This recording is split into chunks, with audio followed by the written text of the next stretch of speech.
Perkara dugaan penodaan agama dengan terdakwa Basuki Cahayapurnama alias Ahok kembali digelar dalam persidangan yang ke-13. Dalam persidangan ini 3 saksi fakta atau 3 saksi yang meringankan Ahok untuk pertama kalinya dihadirkan. Nah, untuk informasi lengkapnya kita langsung saja bergabung dengan reporter kami ada Ibnu Haikal dan juga juru kamera Rio Cornelianto dari Auditorium Kementerian Pertanian Jakarta. Haikal, sidang bagaimana untuk perkembangan terbaru terkait 3 saksi ahli yang meringankan dari dan juga Ahok ini ya. Bagaimana informasi terbaru yang bisa disampaikan Kementerian Pertanian Jakarta? Popi masih berlangsung sidang memanggil 3 saksi fakta yang dihadirkan untuk meringankan terdakwa Basuki Cahayapurnama dan baru saja selesai sidang untuk pemeriksaan Eko Cahyono yang merupakan wakil rektor Universitas Persada Jakarta yang juga mantan wakil masih berlangsung sidang memanggil 3 pasangan dengan Ahok pada tahun 2007.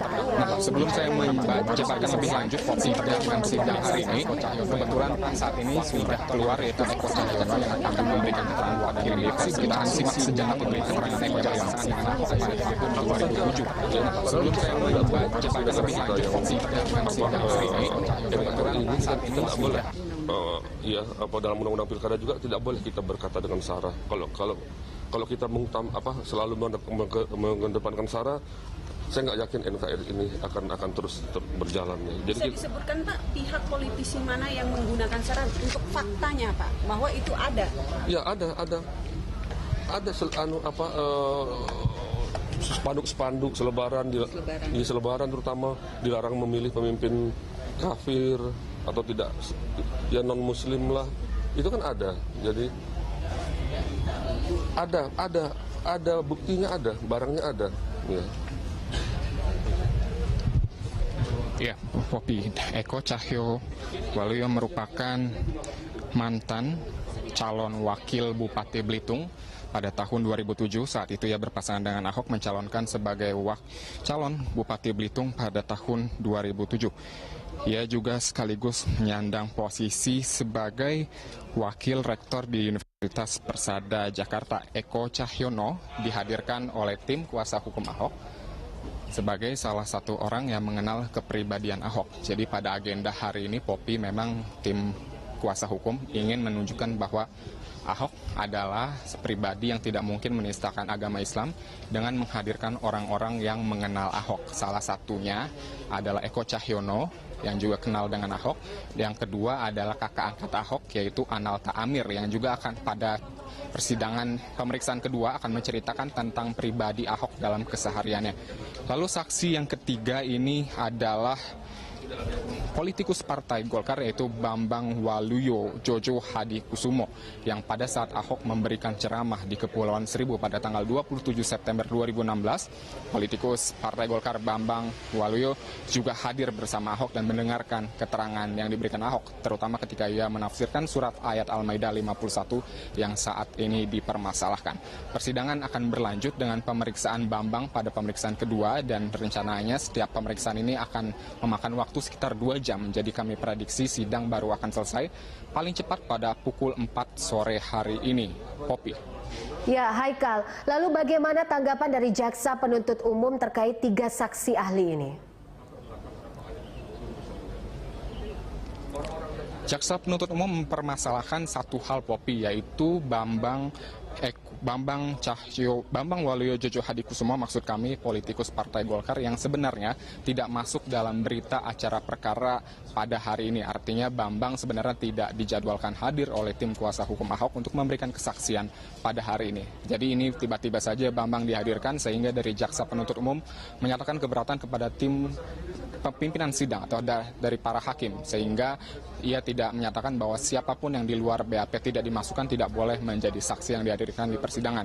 Tim sidang tadi menerima keberatan ini, namun untuk sementara Bambang akan tetap diperiksa di muka hakim untuk didengarkan keterangannya. Selanjutnya nanti tim hakim yang akan memutuskan apakah keterangan Bambang ini bisa diterima atau tidak. Selain itu juga dari tim jaksa penuntut umum menyatakan bahwa terdapat ketidakrelevanan terkait dengan 2 saksi yang dihadirkan pada hari ini, yaitu kakak angkat Ahok maksud kami Analta Amir dan juga Eko Cahyo sendiri yang merupakan calon wakil Bupati Belitung pada tahun 2007 yang berpasangan dengan Ahok. Pasalnya kedua orang ini tidak hadir langsung pada saat Ahok menyatakan surat Al-Maidah 51 di depan masyarakat Kepulauan Seribu pada tanggal 27 September 2016. Jadi jaksa penuntut umum menyatakan dua saksi ini tidak mengetahui atau tidak memahami duduk perkara yang tengah berlangsung pada saat ini dikarenakan mereka tidak terlibat langsung dan mereka tidak mengetahui atau tidak memiliki kapabilitas sebagai saksi ahli sehingga kehadirannya sebagai saksi fakta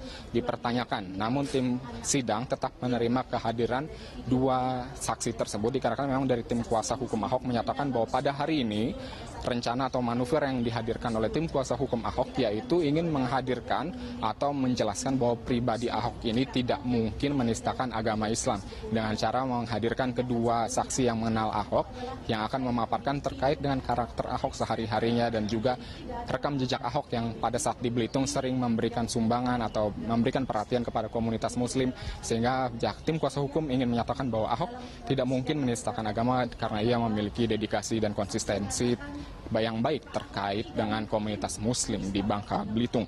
Dan selain itu Popi, berita selanjutnya memang pada hari ini terdapat 3 orang saksi yang diperiksa di persidangan ke-13 Basuki Cahayapurnama terkait dengan dugaan penistaan agama.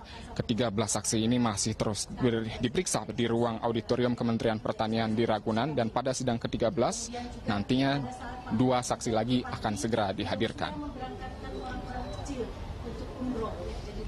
Pada sidang-sidang sebelumnya, saksi-saksi yang dihadirkan berasal dari pihak jaksa penuntut umum. Dijadwalkan ada 3 saksi yang akan dihadirkan pada sidang hari ini. Kuasa hukum Ahok, I. Wayan Sidarta mengatakan saksi yang akan dihadirkan dalam sidang kali ini adalah Bambang Walio Jojo Hadikusumo, Analta Amir selaku kakak angkat Ahok, dan Eko Cahyono selaku wakil calon Bupati Belitung yang berpasangan dengan Ahok. Bambang merupakan politikus Partai Golkar DKI Jakarta yang hadir pada kunjungan kerja Ahok di Kepulauan Seribu saat Ahok menyampaikan pidato yang kemudian dipersoalkan karena dinilai memuat unsur penodaan agama. Bambang, Amir maupun Eko semuanya merupakan saksi fakta. Sementara itu persidangan hari ini bertepatan dengan hari pertama kampanye putaran kedua Pilkada DKI Jakarta 2017. Ahok yang saat ini merupakan calon gubernur DKI Jakarta sedang bertarung untuk kembali memimpin Jakarta di periode kedua yaitu periode 2017-2022.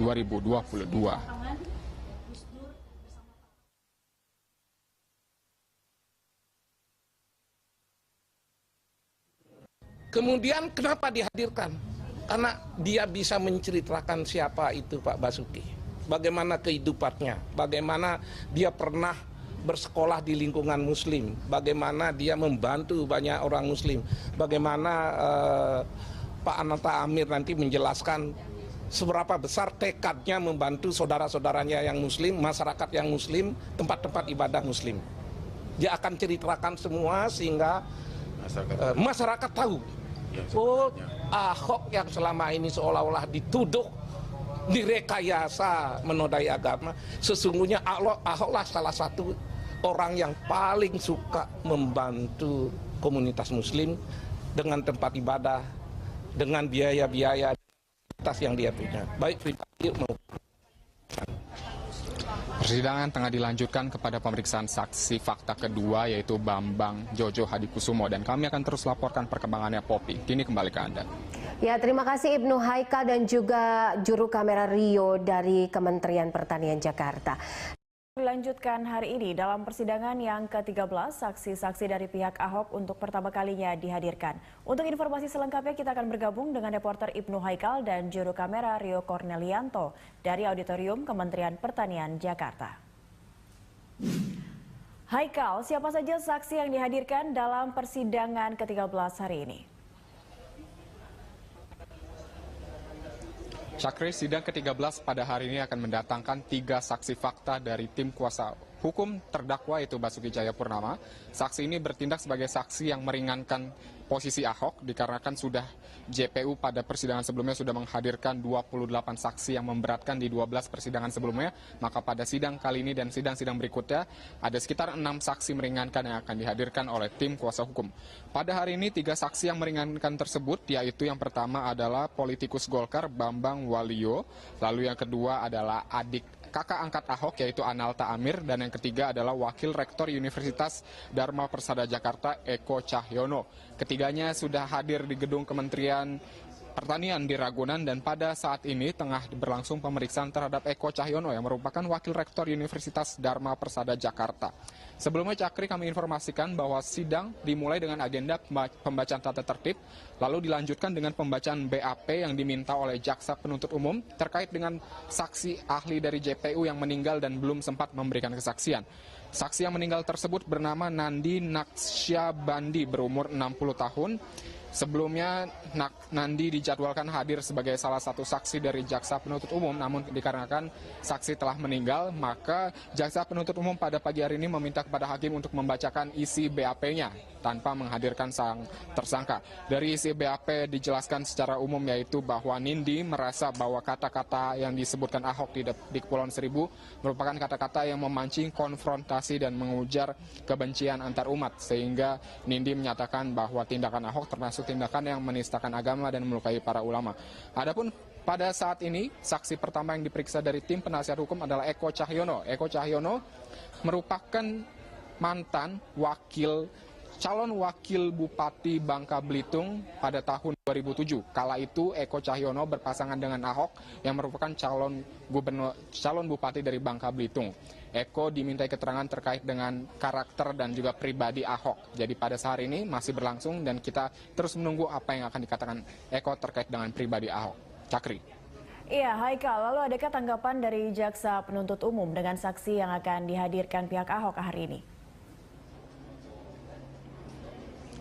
Ada 2 hal yang dituntut dari Jaksa Penuntut Umum, Cakri. Yang pertama bahwa Jaksa Penuntut Umum hanya ingin saksi yang dihadirkan oleh tim penasihat hukum adalah saksi yang memiliki hubungan dengan perkara. Artinya Jaksa Penuntut Umum akan menolak 2 saksi yang dihadirkan, yaitu Eko Cahyono dan juga kakak angkat Ahok, Analta Amir, dikarenakan keduanya tidak hadir dalam pembacaan pidato Ahok di Kepulauan Seribu. Sementara Bambang Walio diterima oleh Jaksa Penuntut Umum dikarenakan Bambang Walio hadir. Jadi yang kedua, Jaksa Penuntut Umum menyatakan bahwa akan menolak atau tidak akan memberikan pertanyaan kepada 2 saksi fakta yang dihadirkan, yaitu Analta Amir dan Eko Cahyo, dikarenakan keduanya hanya memberitakan atau menceritakan tentang pribadi Ahok yang mereka kenal berdasarkan infografis atau sejarah. Basuki Cahayapurnama alias Ahok sebagaimana diatur dan diancam pidana.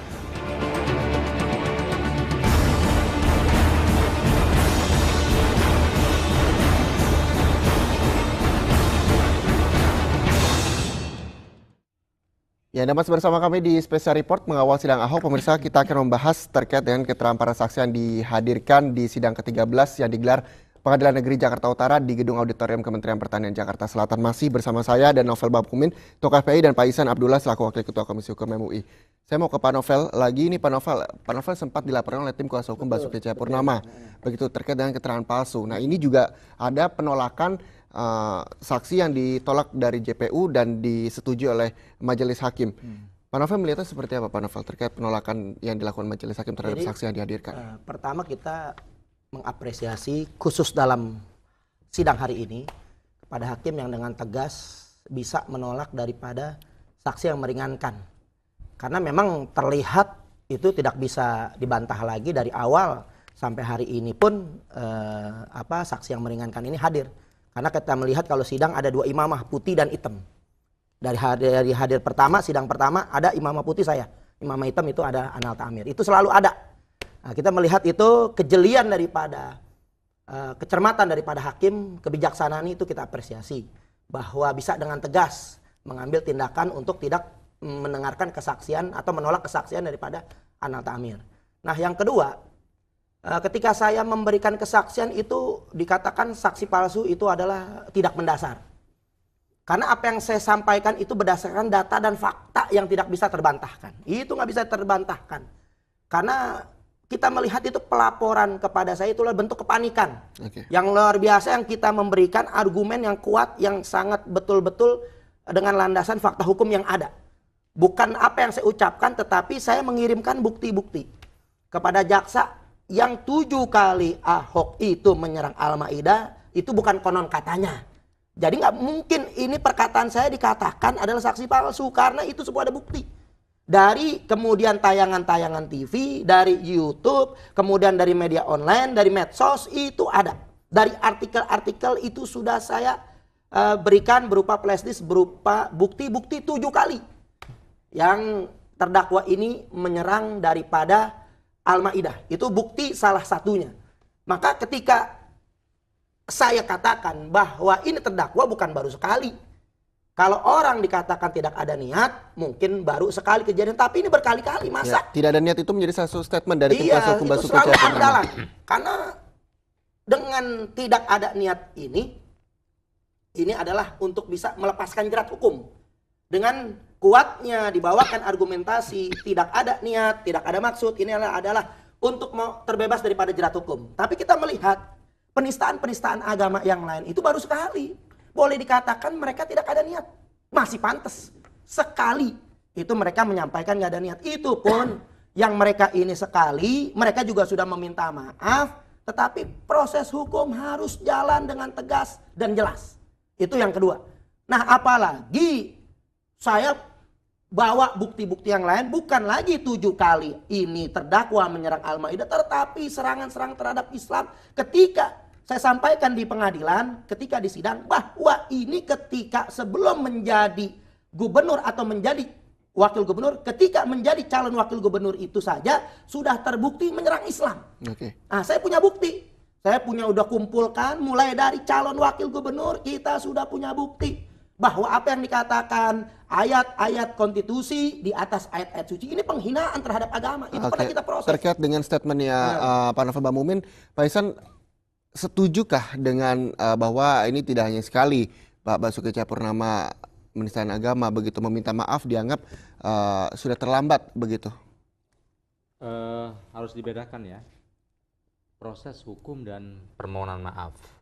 Yang namanya permohonan maaf, kami juga dari Majelis Ulama Indonesia sudah menyampaikan, termasuk Kiai Ma'ruf Amin, bahwa permohonan maaf sebagai sesama manusia, apalagi kita sebangsa ya, saya kira hal yang wajar dan patut kita apresiasi. Ya. Tetapi bahwa proses hukum ini kan sedang berjalan. Nah, saya kira ini ada 2 hal yang memang berbeda ya. Permohonan maaf adalah bagian dari kebaikan yang memang harus disampaikan ya, dan itu keluruhan martabat dan kebiasaan bangsa kita yang memaafkan ya, dengan kesalahan-kesalahan siapapun, karena Allah juga maaf. Tetapi jangan lupa bahwa proses terdakwa dalam hal kasus penodaan dan penistaan terhadap ulama ini kan dalam proses peradilan. Nah, saya kira dua-duanya harus dilakukan. Bahwa maaf itu bagian nanti yang meringankan terdakwa mungkin iya. Tetapi ingat, jangan sampai juga dengan maaf kemudian kembali mengulangi. Nah, apa yang disampaikan oleh Pak Habib Bamumin tadi. Karena apa? Ya kalau kita amati, kita cermati, kita baca, memang beliau sering melakukan hal yang senada, yang sama. Bagaimana kemudian beliau pada suatu ketika menyampaikan kepada media bahwa orang yang melakukan demonstrasi atau unjuk rasa atau aksi damai itu dibayar dengan uang 500.000. Nah, ini saya kira bagian yang menyakitkan umat Islam. Padahal hari itu semua bangsa Indonesia, bukan hanya di tanah air ya, di luar negeri dimanapun di belahan dunia ini memuji bagaimana bangsa Indonesia yang berpenduduk muslim menyampaikan aspirasinya dengan jutaan umat dengan sangat damai. Bahkan saya masih ingat ketika Pak Letnan Jenderal Iriawan, Kapolda Metro Jaya, mengatakan bahwa pada hari itu tidak ada satu dahan pun yang putus, yang patah. Ini menunjukkan betapa kehebatan, betapa toleransi, betapa luhurnya umat Islam dalam rangka menyampaikan aspirasinya. Jangankan menyakiti sesama, dahan atau rumput terinjak pun tidak. Nah, bagian inilah yang harusnya diapresiasi sebagai bentuk wujud permohonan maaf yang ikhlas yang disampaikan oleh Pak Ahok. Dan saya mengapresiasi dan saya dorong beliau melakukan itu, dan saya komunikasikan sebagai bangsa kita harus mencari solusi yang baik, tidak terus-menerus urusan ini digelar di dalam permukaan publik yang kemudian seolah-olah satu bangsa yang tidak harmoni, yang tidak mampu menciptakan harmoni. Ini berbahaya. Nah, tetapi kemudian dari sisi Pak Ahok sendiri secara pribadi, jangan lagi-lagi mengulangi lagi, menyampaikan hal yang sama, menyerang. Nah, saya kira batas yang akhir adalah tadi bahwa hukum harus diformat kembali.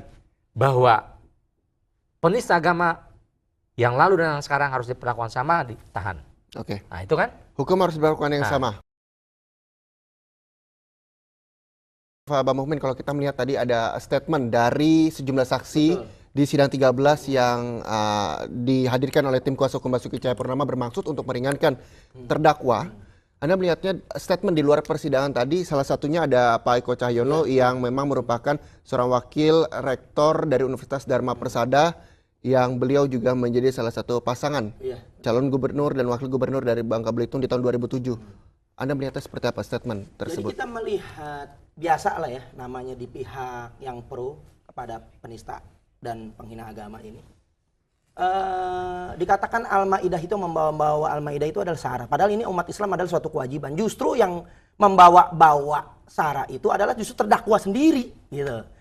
Yang tadinya kita tenang, yang kita sejuk, yang FPI ini selalu menggelar dialog lintas agama. Jangan lupa gitu. Ini yang jarang ke media. FPI melakukan dari DPD, FPDKI melakukan dialog lintas agama. DPP-nya juga begitu melakukan dialog lintas agama. Di Kesbangpol, Pemda DKI juga kita saling bersilaturahmi. Kemudian juga kemudian dari FKUB, Forum Komunikasi Umat Beragama itu antar tokoh agama kita melakukan kegiatan buka puasa bersama. Kemudian juga halal bihalal. Itu kita udah toleransi yang luar biasa, toleransi yang benar-benar kita jalankan yang sangat harmonis gitu. Nah, tapi ketika ini satu manusia nih, ya kan, ini sudah membuat rusuh, yang membuat pernyataan-pernyataannya justru ke sara. Yang tadi kita nggak pernah menyinggung daripada masalah sara, justru diarahin memancing-mancing kita, justru yang pertama membawa-bawa sara, bahkan buktinya terdakwa ini dijerat sebagai terdakwa. Kenapa? Karena unsur sara.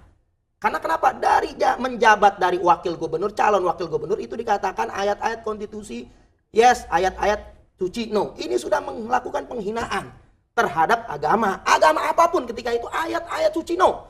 Bahkan ayat-ayat konstitusi, yes, ini semua agama diserang. Bahkan di salah satu YouTube dikatakan, dia agama ini adalah racun. Itu saya punya buktinya. Agama ini racun. Bahkan agama sendiri pun dikatakan agama yang konyol. Ini kata terdakwa. Ini kan artinya kita melihat ini sudah dibawa. Orang ini sudah anti dengan agama. Kita melihat ini berbahaya. Ya. Kalau anti agama ini kemana? Pandangan arah ideologinya kemana? Kalau bukan komunis, ini yang kita melihat ini gitu.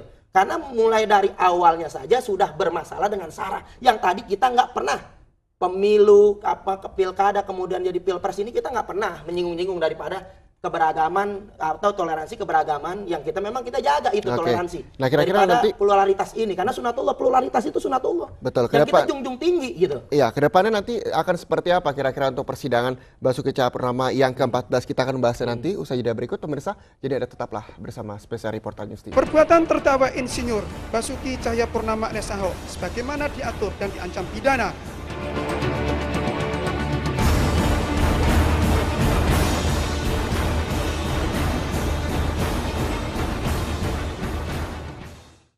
Ya, Anda masih bersama kami di Spesial Report News TV mengawal sidang Ahok. Pemirsa masih dengan Pak Novel Bamukmin selaku tokoh FPI dan juga Pak Ihsan Abdullah Wakil Ketua Komisi Hukum MUI.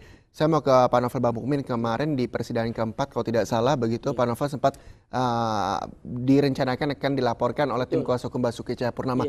Hingga sekarang follow up kasusnya seperti apa? Bukan direncanakan laporan, udah dilaporkan. Udah dilaporkan. Ya kita melihat ini kepanikan daripada kubunya ini terdakwa ini. Itu kepanikan dengan cara yaitu menyerang daripada saksi pelapor yang memang itu akan ditujukan kalau nggak ada bukti-bukti yang kuat maka kredibilitasnya akan dihancurin. Mohon maaf itu memang kerjanya. Sampai sekarang sudah dilaporkan. Tindak lanjut dari tim kuasa hukum Pak Novel Bamukmin seperti apa? Apakah akan terus? Jadi kita sudah siap untuk dengan proses apa yang ada. Tapi kita sampai saat ini belum ada pemanggilan untuk diperiksa sebagai saksi terlapor, belum ada. Gitu. Mungkin ya kita berharap juga kepolisian ini akan cermat dan cerdas. Ya setelah mungkin selesai sidang dulu ditentukan. Mungkin kalau memang sudah terdakwa ini si hukum ini yang memang nggak mungkin sepertinya ini terdakwa ini bebas karena sudah jelas dan nyata itu kan. Ya mungkin kita juga nggak diangkat gitu karena sudah terjerat ya sudah selesai semuanya. Gitu. Mungkin kalau memang terbalik ya mungkin juga bisa diposisikan, tapi sampai saat ini nggak ada. Minimal selesai sidang selesai mungkin baru diposisikan. Berarti gitu. sampai saat ini tidak Jadi ada begitu ya? Jangan sampai sidang selesai. Iya. Jadi di dalam hukum yang namanya saksi itu kan dilindungi oleh undang-undang. Sama dengan hal 3 saksi lainnya yang dilaporkan oleh tim kuasa hukum Basuki Cahayapurnama. Iya, sama. Jadi kedudukan saksi itu dalam paradigma criminal justice system itu sangat terhormat posisinya sebagai orang yang mau bersaksi atas nama hukum dan diangkat sumpah. Iya, betul. Jadi dia itu seyogianya itu diposisikan sebagai orang yang sangat mulia. Karena apa? Dia mau bersaksi untuk hukum, untuk mengangkat keterangan, memberikan keterangan agar semua pihak termasuk hakim memberikan keterangan terhadap kedudukan dari kasus tersebut.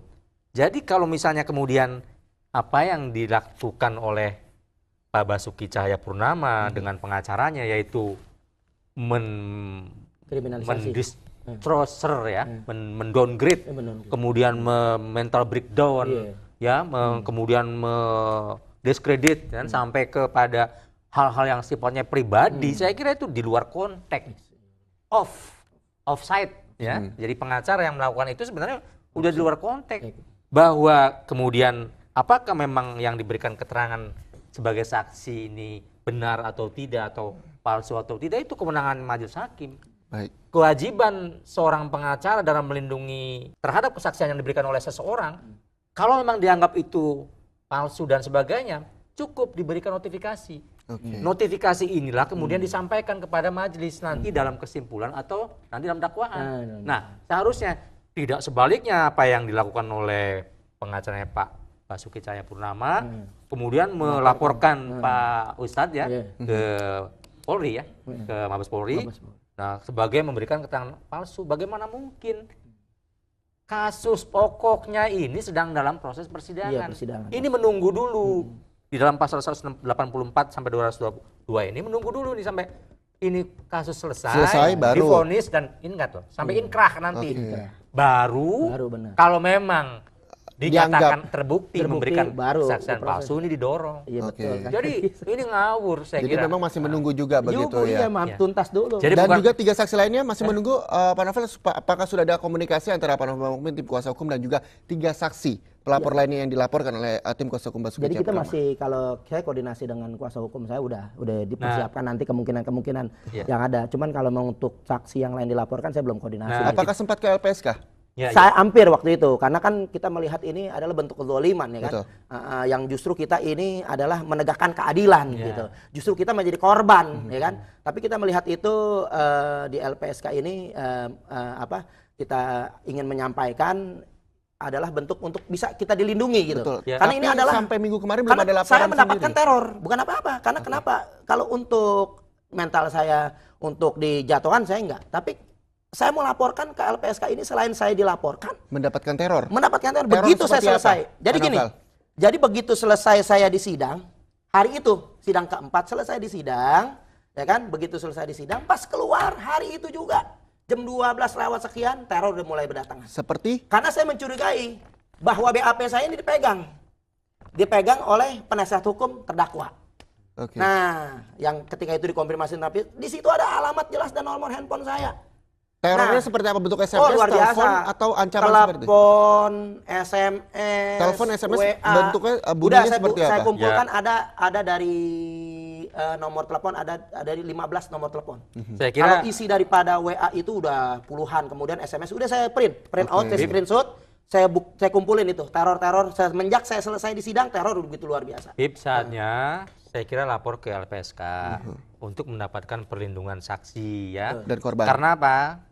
Saksi ini adalah pilar dalam penegakan hukum, ya kan? Jadi harus dibawa ke LPSK. Setidaknya nanti LPSK memberikan surat kepada Mabes Polri agar ditunda semua proses yang berkaitan dengan pengaduan dari pengacara Pak Basuki. Betul, soalnya hingga minggu kemarin Pak Ihsan belum ada laporan satupun dari tim pelapor yang dilaporkan oleh tim kuasa hukum Basuki Cahayapurnama melapor ke LPSK. Ya, mungkin tidak terlalu paham dengan LPSK. Saya kira sudah waktunya saat ini Pak Ustadz untuk melaporkan. Betul, kita lagi melakukan pertimbangan-pertimbangan terus karena memang kan ruang gerak kita terbatasi. Itu dia yang jadi masalah, ruang kita terbatasi dengan pengamanan itu, ruang gerak kita terbatasi, itu yang menjadi pertimbangan gitu. Kalau memang udah teror kita udah biasa, cuman ini ada bentuk gitu. Kita mau selidiki nomor-nomor ini, peneror-peneror ini dari mana gitu. Dan seyogianya juga LPSK tidak harus menunggu sebenarnya. Ya, harusnya menjemput bola begitu. Bola aktif karena dia adalah satu pilar dari negara yang memang dibentuk oleh undang-undang untuk melindungi saksi. Jangan sampai semua orang takut untuk memberikan kesaksian dan tidak ada saksi. Seharusnya menjemput bola menurut Pak Ihsan, tapi pernah saya mewawancarai salah seorang dari LPSK mengatakan bahwa kasus ini bukan prioritas dari LPSK untuk menjemput bola. Loh, prioritasnya di mana? Semua kasus prioritas. Seperti korupsi, melanggar hak asasi manusia ini merupakan hal prioritas. Sepanjang ancaman merupakan ancaman atau teror bagi seorang yang memberikan kesaksian, seorang warga negara, wajib hukumnya. Itu undang-undang mengatakan demikian. Jadi tidak harus dipilah-pilah, harus kasus korupsi dan sebagainya. Saksi ini, LPSK ini sebagai lembaga negara yang didirikan oleh negara untuk melindungi seorang warga negara untuk memberikan kesaksian di depan persidangan dan semua proses peradilan. Agar apa? Agar warga negara yang dimaksud mempunyai keleluasan, kenyamanan, dan ketenangan. Karena apabila tidak ada satu orang atau warga negara yang bersedia menjadi saksi, lalu siapa yang akan memberikan kesaksian? Bukankah untuk mengungkap suatu tindak pidana itu diperlukan adanya saksi? Nah, kalau semua orang tidak mau jadi saksi, bagaimana akhirnya? Jadi untung beliau ini mau jadi saksi. Ya. Jadi himbauan dari Pak Ihsan sendiri terkait dengan para saksi pelapor, kalau tidak salah 4 orang jumlahnya yang dilaporkan oleh tim kuasa hukum Basuki Cahayapurnama yang dilaporkan ke Mabes Polri, himbauan untuk para saksi pelapor tersebut. Ya, saya kira waktunya lah untuk menjemput bola ya. Kan udah jelas kasusnya di media dimanapun. Ini menjadi perhatian publik, atensi masyarakat, semua masyarakat mendengar, melihat perjalanan kasus ini. Ingat ya, semua menyaksikan dan mengamati dan mengikut serta dalam hiruk pikuk kasus ini. Sehingga saya kira semua pilar-pilar yang penting bagi penegakan hukum termasuk LPSK tidak terkecuali. Hadirlah setidaknya agar peradilan ini berjalan dengan baik. Nah, tidak ada masalah untuk hadir di dalam persidangan. Untuk tadi jangan sampai ke depan ya, karena udah selesai kasus saksi yang dianggap memberatkan JPU. Ke depan saya kira untuk kasus-kasus yang lain wajib hadir itu LPSK. Jangan sampai orang seperti Pak Ustadz yang memberikan kesaksian ya kemudian di mental breakdown dan takut, semua nggak ada yang mau. Ya memang penafsiran dari sebelah sana ya, pengacara Pak Ahok mengatakan bahwa apa yang diberikan beliau adalah palsu. Ya nggak masalah, toh nanti ada majelis hakim yang menilai. Bukannya pengacara, bukannya jaksa.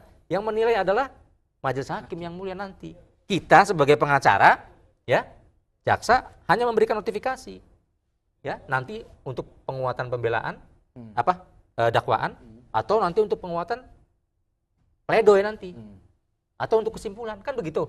Jadi bukan kemudian saksi dibantai di dalam persidangan sebagai seseorang yang memberikan kesaksian palsu, itu udah ngawur itu.